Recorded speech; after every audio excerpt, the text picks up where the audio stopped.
Eh bien bonjour amis pédaleuses, amis pédaleurs. Je vous présente aujourd'hui mon nouveau matériel. Je vous présenterai le bonhomme par la suite. Voilà, la remorque a été légèrement remaniée.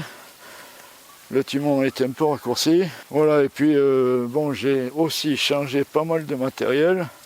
Vous pourrez voir que il y a beaucoup plus de place à l'intérieur. Même s'il manque encore 4 bricoles. Voilà, j'ai un peu repris le panneau qui sert maintenant aussi bien pour déjeuner que pour fermer le capot. Voilà, sinon le vélo, c'est un Scott Axis E-Ride FS avec une batterie de 625 Wh et un moteur Bosch.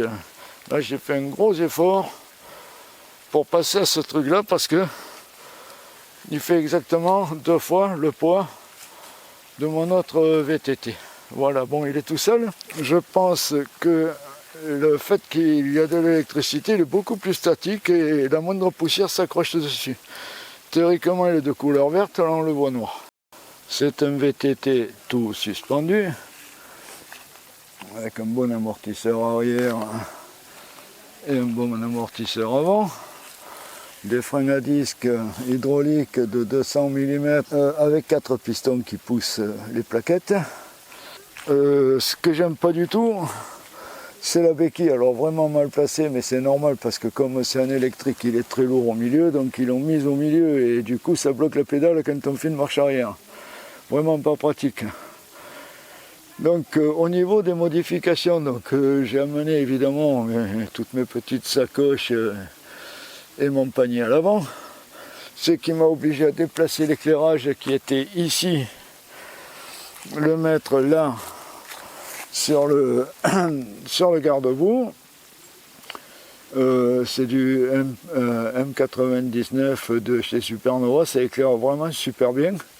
Petite modification, ou même pas modification, le montage de la batterie était mal fait. Et les premiers essais que j'ai fait, la batterie tombait, donc il a fallu que je modifie tout le système d'accroche par sécurité, j'avais mis un scratch. Voilà, donc j'ai ajouté un rehausseur sur le guidon pour pouvoir mettre la GoPro ici bien haut pour arrêter de filmer en permanence le sac. Bon, j'ai un peu modifié la position des accessoires. J'ai mis ma selle Brooks qui est parfaitement moulée à mes fesses depuis que je l'ai, depuis quelques années, elle doit avoir 30 et quelques mille kilomètres. J'ai mis un bidon isotherme qui est très bien. Et sinon j'ai ajouté un compteur parce que j'oublie souvent de mettre en route celui-là. Il donne pas mal d'informations avec une commande là sur le guidon. Je peux même utiliser le GPS de mon téléphone qui renvoie sur l'écran la route à suivre. Allez, j'éteins. Et puis mon petit klaxon qui est bien. Mon petit klaxon. Voilà, qu'est-ce que j'ai modifié d'autre? Ah oui, j'ai changé mes sacoches parce que lors de mon dernier voyage, juste avant de partir, je m'étais rendu compte que l'une d'elles commençait à se déchirer au fond. Et donc j'ai préféré changer. Donc j'aime pas le nouveau modèle, le système d'accroche qui change quoi. Voilà pour la présentation du vélo. Alors pour le matériel, ce qui change. La popote, tout ça, ça ne bouge pas, tout est là. Le paravent, tout l'essentiel. J'aime bien vivre et donc profiter. Là j'ai fait de la place, ça sera pour mettre de la nourriture, ça ne devrait pas y être, c'est du bricolage. Là une bâche pour le vélo, en dessous un point chaud et en dessous la pharmacie, un gros éclairage pour la tente, un seul ce coup-ci. Une chambre à air de secours pour le vélo, une pour la remorque. Alors ce qui change là, c'est notamment le sac de couchage qui maintenant est en plume d'oie et qui pèse très peu. Il fait à peu près le même volume que l'ancien qui était très lourd. Là j'ai mis des bouteilles d'eau pleines parce que je voulais alourdir pour faire des essais. Donc une grosse bouteille de gaz parce que ça a l'avantage d'être beaucoup plus stable et d'en avoir assez pour un voyage de plusieurs jours. La tente, j'avais la petite tente orange comme j'ai beaucoup de place, j'ai décidé de mettre la plus grosse, la 3 places, parce qu'elle est nettement plus confortable. C'est l'oreiller. L'oreiller, j'ai pris un sac à viande, le petit matelas, et il y a quand même un petit tarp qui est beaucoup plus léger avec des tubes en alu plus légers.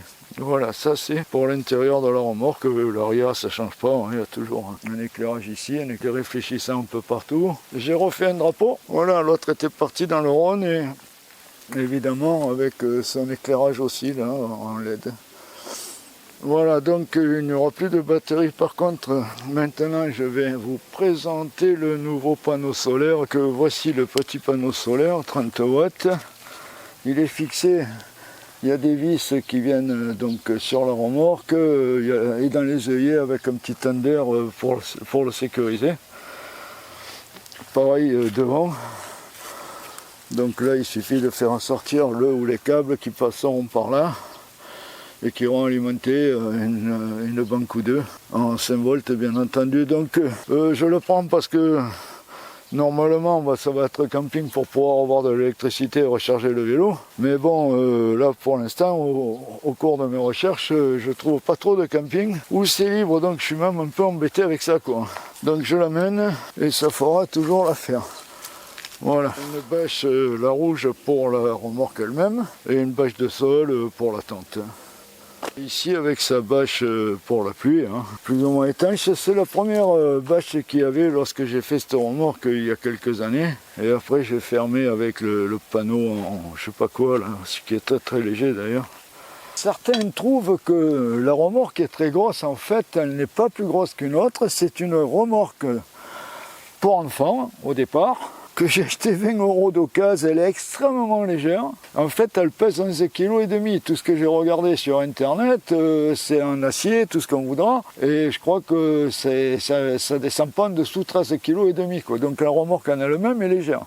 Donc vous voyez, c'était au départ une remorque enfant, que j'ai déshabillé de tout son carton qu'il y avait, de la toile, tout ce qu'on voudra. Avant de couper les tubes, j'ai placé du contreplaqué en 3 mm, ce qui est largement suffisant. Ensuite, j'ai marqué, puis j'ai coupé les tubes, et puis le reste parfaitement démontable, totalement démontable. Les roues s'enlèvent en une fraction de seconde. Il suffit d'appuyer sur un bouton et je tire la roue. Il n'y a même pas d'attache rapide, quoi que ce soit. Là, je ne l'ai pas mis parce que je ne m'en sers pas en ce moment. Donc il y a la protection ici pour éviter de taper la roue sur les nombreuses barrières et chicanes qu'on peut rencontrer sur les pistes et autres. Hein. Voilà. Donc ça pèse 120 grammes, quoi, je l'ai pesé. C'est vraiment très léger. Hein. La seule chose que j'ai acheté, ça a été 2 pneus chez Decat, des Between Trekking et 2 chambreurs. Total, j'en ai pour 40 €, quoi, sans compter le bois que j'avais aussi. Voilà, donc ça c'est en ce qui concerne la remorque. On va peut-être maintenant parler du bonhomme ou vice-versa. Ah, j'avais oublié une chose, là sur mon porte-bagages il y a ma béquille parce que actuellement je ne sors pas avec la remorque sauf pour faire quelques essais bien chargés et sinon la béquille est fixée ici sur un des tubes, voilà, quand je suis en voyage, pas sur le porte-bagages qui lui supportera juste mon siège qui est absolument nécessaire et que je dois pouvoir déplier rapidement. Autre chose qui change, le siège, j'abandonne le Decathlon qui est vraiment pas mal et costaud et j'ai pris ce truc là qui permet d'être beaucoup mieux soutenu sur les reins, ce qui me convient parfaitement avec mes vertèbres fracturées. Donc vous voyez un peu la forme qu'il a, il est pas mal, il est vraiment très très confortable, on pourrait presque y faire la sieste dessus. D'abord un grand merci à tous ceux qui m'ont encouragé, soutenu, conseillé depuis cet incident qui m'a fait abandonner la Via Arona pratiquement avant d'être arrivé, quoi. Comment dire, ça va un peu mieux après 2 mois de repos. Mais bon, faut pas dire que ça va bien aussi. Hein. 2 mois sans bouger, ou 1 mois et demi en tout cas sans bouger, à rester allongé ou assis, j'arrivais plus à remonter les escaliers chez moi. Là, j'avais plus de muscles, plus rien. Hein. Donc les premiers essais que j'ai fait avec le vélo, ça a été sans assistance. Là, je crois que j'ai 168 km sur le compteur et je suis à 65% d'autonomie depuis sa première recharge. Hein. Ce qui veut dire que j'ai pas trop utilisé le moteur, sauf hier lorsque j'ai fait des essais avec la remorque chargée, je l'ai chargé exprès et je suis allé même sur des circuits un peu vallonnés. Donc là, j'ai réussi à le faire descendre un peu l'autonomie parce que sinon, j'étais à 80%, quoi. J'ai toujours ma canne près de moi, ou sur le vélo, ou ailleurs, mais bon, j'ai toujours la canne, hein, parce que quand ça va pas, ça va pas. Et puis le siège aussi à porter pour pouvoir me relaxer. tout ce temps resté à ne rien faire, ça m'a fait quand même un peu changer. Non, pas comme ça. Je n'ai pas changé comme ça. Non, j'ai changé d'avis sur beaucoup de choses. Le vélo assistance électrique, je suis obligé d'y passer, je crois, même si je continuerai à faire du vélo normal, comme avec mon VTT beaucoup plus léger. Parce que avec la remorque et tout le poids que je transporte en voyage notamment, c'est trop difficile lorsqu'il y a une montée. S'il faut pousser le vélo, ça devient quasi impossible avec mon problème aussi de fracture du fémur qui ne se résout pas à guérir. Il y a plein de métal dans ma jambe et j'ai une tendinite permanente parce que les muscles et les tendons frottent sur le métal, quoi. Voilà, donc j'assume mes problèmes. J'assume que je ne suis plus aussi jeune qu'avant. J'assume que je suis handicapé et donc je change, voilà. Donc encore merci à tous ceux qui m'ont soutenu, qui m'ont aidé, qui m'ont conseillé, qui ont fait beaucoup. Je les remercie énormément, je les remercierai jamais assez d'ailleurs. Allez, à tous, à bientôt parce que je suis en train de préparer 2 voyages, voire même 3. Mais qui deviennent impossibles parce que je me rends compte lorsque je vais voir les campings qu'en gros 1 sur 2 ou même 2 sur 3 parfois, suivant les endroits, il n'y a aucune place disponible. Alors du coup je suis en train de retarder mon départ parce que je comptais partir dans la semaine qui vient, quoi. Vous serez tenus au courant lorsque je partirai. Allez, bye bye, portez-vous bien, faites du vélo, faites attention à vous, prenez soin de vous et soyez en bonne santé. Bye.